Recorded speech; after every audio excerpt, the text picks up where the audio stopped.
আসসালামু আলাইকুম।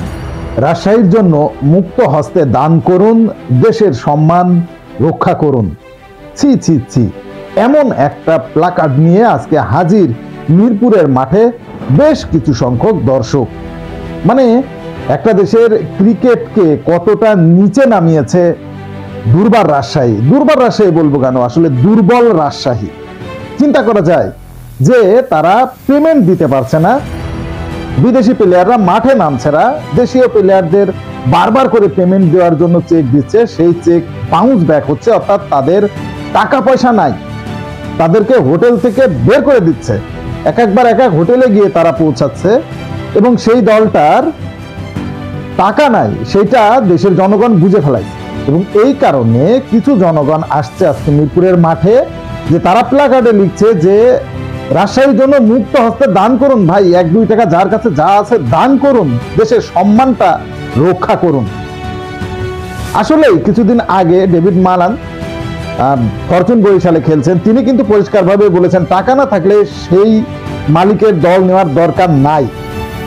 বিষয়টা পরিষ্কার, একেবারেই পরিষ্কার। এবং আরেকটা নেক্কারজনক ঘটনা জন্ম দিয়েছে দুর্বার রাজশাহী আজকে, সেটা হলো যাদের বাড়ি ঢাকাতে, তাদেরকে হোটেল থেকে বাসায় চলে যাওয়ার নির্দেশ দেওয়া হয়েছে। 1 ফেব্রুয়ারিতে আবার দেখা হবে একসাথে, এইটা বলে। চিন্তা করা যায় কি একটা অবস্থা।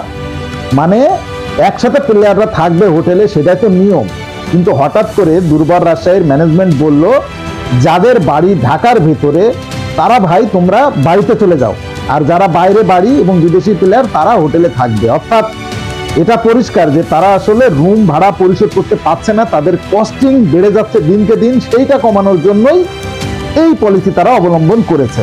এবং যেহেতু রাজশাহীর সবগুলো ম্যাচ হয়ে গেছে এবং প্লে অফ রাজশাহীর যাওয়ার একটা চান্সও আছে, যাবে কি যাবে না, তারা আসলে বিদেশি প্লেয়ারদেরকে ছাড়তেও পারছে না, দেশি প্লেয়ার যারা তাদেরকেও ছাড়তে পারছে না, সব মিলিয়ে একটা বিব্রতকর পরিস্থিতির জন্ম দিয়েছে কিন্তু এই দুর্বার রাজশাহীর ম্যানেজমেন্ট।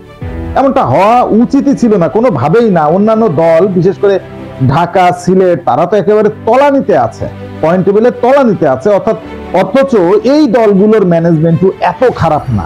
কেউ টাকা পাচ্ছে না, হই হই রই রই, চেক বারবার বাউন্স ব্যাক হচ্ছে, মানে একটা সার্কাস চলছে। এমন সার্কাসের জন্ম কিন্তু কেউ দেয়নি। যে 7টা দল খেলছে এর ভেতরে এই দুর্বার রাজশাহী এই সার্কাসটা দেখাচ্ছে, এবং সেই সার্কাস একের পর এক নতুন নতুন সার্কাসের জন্ম দিচ্ছে।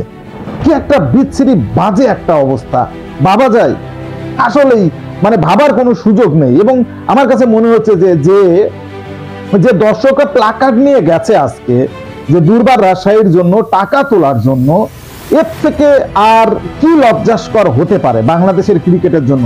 দেশের সম্মান বাঁচানোর জন্য এখন 2-4-5 টাকা যে যেমন পারে দান করবে দুর্বার রাজশাহীকে দেওয়ার জন্য, যাতে তারা বিদেশি প্লেয়ারের পেমেন্টটা শোধ করতে পারে, যাতে তারা দেশি প্লেয়ারের পেমেন্টটা শোধ করতে পারে। অথচ দুর্বার রাজশাহীর পক্ষ থেকে বলা হচ্ছে না, বিষয়টা এমনটা না, তাসকিনদের চাওয়াতেই নাকি তাদেরকে 3 দিনের ছুটি দেওয়া হয়েছে। আসলে বিষয়টা কি সেটা বাংলার মানুষের কাছে পরিষ্কার হয়ে গেছে। এবং দুর্বার রাজশাহী কি করতে পারে, তাদের মালিক কি করতে পারে, পেমেন্টের কি হবে, সবই এখন আমাদের কাছে খোলসা হয়ে গেছে। আসলে এমন পরিস্থিতি বিসিবির জন্য কাম্য নয়। বাংলাদেশের ক্রিকেটটা শুধুমাত্র নিচের দিকে পারফরমেন্সের দিক দিয়ে না, এবার যে কাজটা হলো, যে বিপিএল এ যে ন্যাক্কারজনক ঘটনার জন্ম হলো, সেটা বিদেশিরাও দেখে গেল, এবং ইন ফিউচারে এটা আমাদের ক্রিকেটের জন্য অনেক ক্ষতি হলো। কারণ ভালো ভালো নামি দামি প্লেয়ার তো একেতেই এবারে বিপিএল এ নেই। তারপরে যারাই এসছে 2nd class, 3rd class, 4th class, তারাও যে ঘটনাটা দেখে গেল, হয়তো তারা তো বিভিন্ন দেশের লিগগুলো খেলে থাকে, এমন নেক্কারজনক পরিস্থিতির ভিতরে আমার মনে হয় না কেউ কোনোদিন পড়েছে।